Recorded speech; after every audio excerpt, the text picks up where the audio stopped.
Bienvenue dans notre temps de solution. Aujourd'hui, nous allons parler du sommeil. Le sommeil, personne ne peut s'en passer. Personne ne peut rester sur cette terre et rester sans dormir. Le sommeil est important. Le sommeil est vital. Le sommeil est indispensable. Dans la Bible, on parle du sommeil. Dieu peut faire dormir ses enfants. Dieu peut organiser le sommeil. Pour quelle raison Dieu te ferait dormir? Parce que tu as besoin de te reposer. Et tu as besoin de te reposer en paix. La parole de Dieu nous dit dans le Proverbe 3, verset 24, si tu te couches, tu seras sans crainte. Et quand tu seras couché, ton sommeil sera doux. Donc Dieu veut que nous dormions en paix. Dieu peut également te faire dormir pour faire ressortir ce qui est bon en toi. Dans le livre de Genèse, au chapitre 2, le verset 21 nous dit que Dieu fit tomber Adam dans un profond sommeil. Et quand il s'est endormi, il a pris une de ses côtes et referma sa chair. Donc, en faisant cela, Dieu a eu le temps de sortir ce qui est bon en Adam. Souvent pendant la journée, nous sommes trop occupés. Nous bougeons trop. Et Dieu n'a pas le temps d'agir sur nous. Mais pendant le sommeil, il peut agir favorablement pour toi. Dans toujours le Genèse 2, au verset 22, on a dit que l'Éternel a formé une femme à partir de la côte d'Adam. Et quand Adam a vu cette femme, il était content, il était heureux. Il avait enfin quelqu'un dans ce jardin qui était semblable à lui. Donc pendant que tu dors, Dieu peut te préparer des surprises agréables. Dieu peut également te faire dormir pour te conseiller. Comme je l'ai dit, pendant la journée, tu es trop occupé.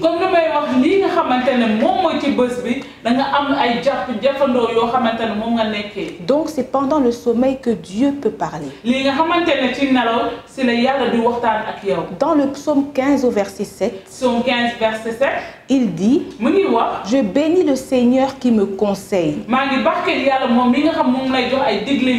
Même la nuit, mon cœur m'avertit. Donc Dieu parle à notre cœur, il nous conseille pendant le sommeil.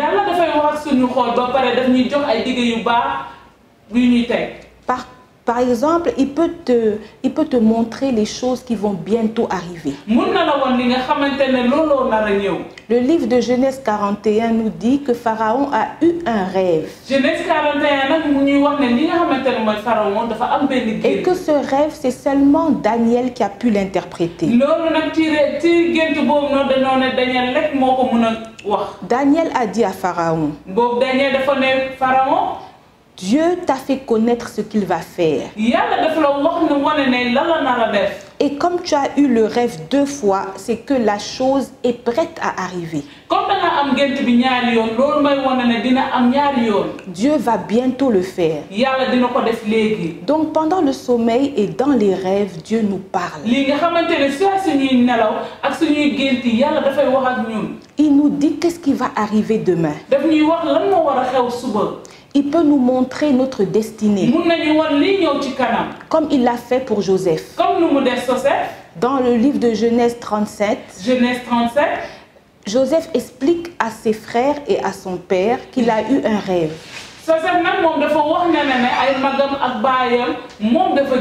Là où tout le monde était prosterné devant lui.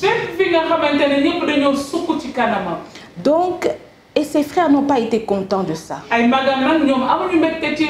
Même son père n'a pas été content de ça. Donc, par ce rêve, c'est vrai que Dieu a montré à Joseph sa destinée.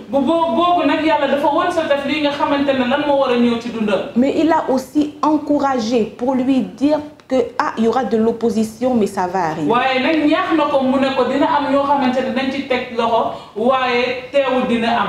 Dans le sommeil, Dieu peut également te prévenir d'un danger.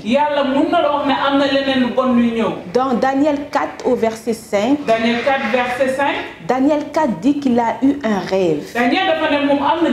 Et ce rêve l'a effrayé. Quand il s'est réveillé, les pensées étaient noires. Et les visions qu'il a eues lui ont vraiment fait peur. Et il a eu tellement peur qu'il n'a plus pu dormir. C'est vrai que Dieu peut te faire dormir, mais également Dieu peut t'empêcher de dormir. Pourquoi Dieu t'empêcherait de dormir? Pour te donner une direction. Dans Esther 6, le roi ne pouvait plus dormir. Parce qu'il fallait qu'il se souvienne de Mardoché. Et que Mardoché soit récompensé pour la bonne œuvre qu'il avait faite. Donc quand Dieu peut te garder éveillé la nuit, c'est pour te rappeler peut-être des choses qui sont importantes et que tu as oubliées. Dieu peut également te laisser sans sommeil pour que tu intercèdes dans la prière. À Gethsémane, Jésus a dit aux disciples, mon âme est triste jusqu'à mourir. Restez ici et veillez avec moi. Donc, pendant que tu es dans la nuit et que tu n'arrives pas à dormir, tu peux prier pour toi et prier pour tes frères. Tu peux intercéder pour les gens qui sont en train de souffrir. Toujours dans Marc 14 au verset 37, Jésus est parti prier et il revient, il trouve encore les disciples en train de dormir. Et il a dit à Simon, Simon, tu dors? Tu n'as pas pu rester éveillé une seule heure pour prier. Donc, reste vigilant et prie pour ne pas céder à la tentation.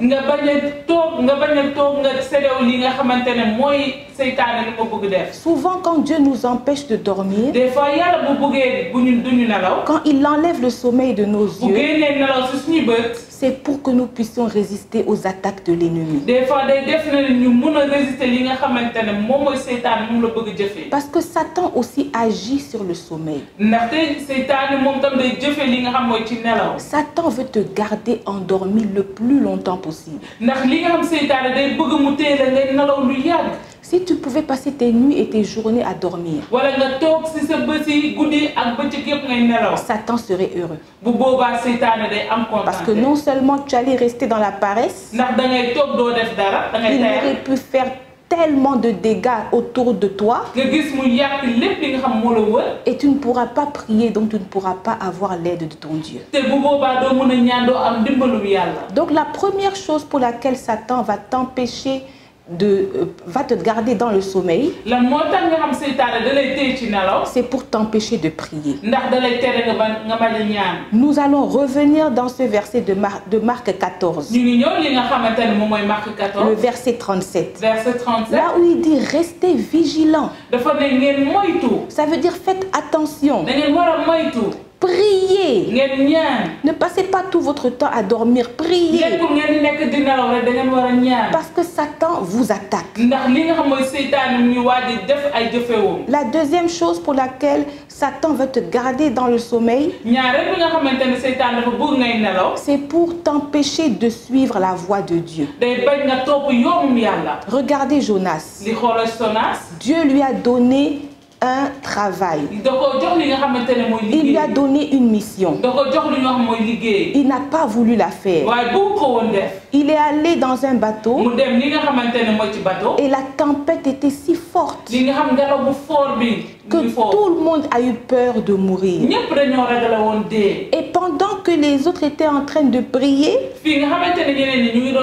chacun leur Dieu, la parole de Dieu nous dit dans Jonas 1 au verset 5 que Jonas est descendu au fond du navire. Il se coucha et il s'endormit profondément. Pendant que les gens qui sont autour de toi sont en danger. Pendant que toi-même tu es en danger. Satan va tout faire pour que tu dormes profondément. Pour pouvoir détruire tout ce qui est autour de toi. Et pouvoir te détruire toi-même. La troisième chose pour laquelle Satan veut te laisser endormi, c'est pour semer l'ivraie, pour semer quelque chose de mauvais dans ta vie. Dans Matthieu 13, du verset 24 à 25, Jésus a dit aux disciples, le royaume des cieux est semblable à un homme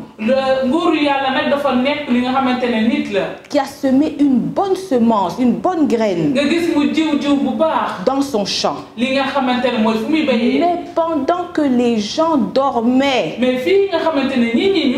son ennemi est venu et il se de l'ivraie parmi le blé.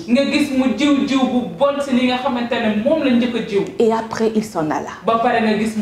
Pendant que tu dors, l'ennemi vient rapidement pour gaspiller beaucoup de choses. Et à ton réveil, tu ne comprends plus rien. La quatrième chose pour laquelle Satan veut te garder dans le sommeil, c'est pour voler ta destinée. Dieu a des grands projets pour nous. Et Satan s'oppose à ces projets. Dans un roi au chapitre 3, verset 20, il y avait ces deux femmes qui ont eu chacun un bébé. Et il y en a une qui a étouffé son bébé en dormant. Mais comme elle dormait avec sa copine, elle s'est levée au milieu de la nuit. Elle a pris le fils qui était mort. Elle l'a mis à côté de celle qui dormait. Et elle a pris l'enfant vivant de sa copine. Et elle l'a gardé avec elle. Un enfant, c'est ton avenir. Ce sont tes projets, c'est ta destinée. Quand tu dors profondément, Satan peut venir voler cette liste. Il va essayer de changer tes projets. Il va essayer de faire beaucoup de mélange dans ta vie. Donc le sommeil, c'est vrai, c'est nécessaire. C'est vrai, souvent Dieu peut te permettre de dormir pour te faire du bien spirituellement et pour ta santé. Quand Dieu essaie te laisse sans dormir, sans sommeil, c'est parce qu'il a un message à te faire passer. C'est parce qu'il veut que tu pries. C'est parce qu'il veut que tu intercèdes. Mais c'est surtout parce qu'il ne veut pas que tu tombes dans les pièges de l'ennemi. Le livre de Romains 13 nous dit au verset 11 et 12, de 11 à 12, que les temps dans lesquels nous sommes sont mauvais. C'est l'heure de nous réveiller enfin du sommeil. Car maintenant le salut est plus près de nous que lorsque nous avons accepté le Seigneur. Frères et sœurs, vous voyez toutes les choses qui se passent dans le monde. Les pandémies, les menaces de guerre mondiale. C'est le moment de pouvoir se réveiller, de rester éveillé, d'écouter le Seigneur, de se rappeler des rêves qu'il nous donne, afin de ne pas tomber dans les pièges de l'ennemi. Celui qui nous protège, c'est notre Dieu. Dans le psaume 121 au verset 4, il dit que Dieu ne sommeille ni ne dort, parce qu'il garde ses enfants. Et il n'a dit que nous allons craindre ni les terreurs de la nuit, ni quoi que ce soit, parce que c'est lui qui nous protège. Donc à partir d'aujourd'hui, veille sur ton sommeil. Dors le nombre d'heures qu'il faut pour que tu puisses reprendre des forces. Avant de dormir, prie. Quand tu te réveilles, essaye de te rappeler les paroles que Dieu t'a données. Et quand le sommeil ne vient pas, c'est-à-dire que Dieu veut que tu tiennes à la brèche pour prier pour toi, ta famille et le monde.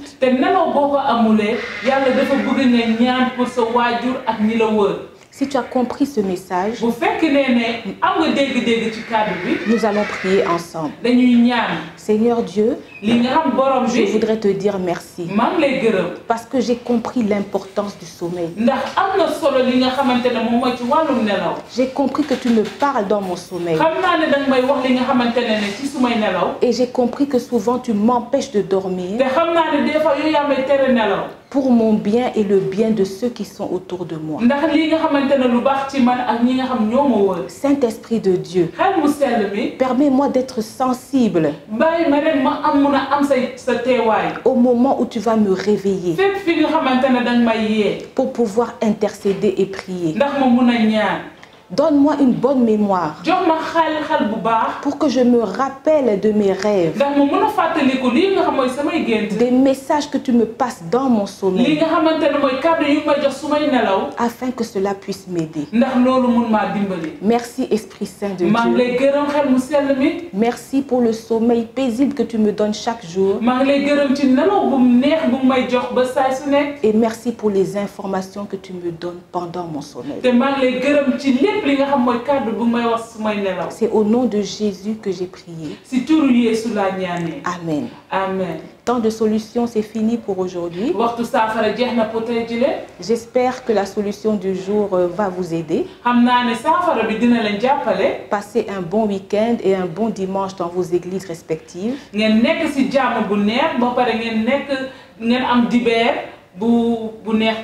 Que Dieu vous bénisse. À bientôt.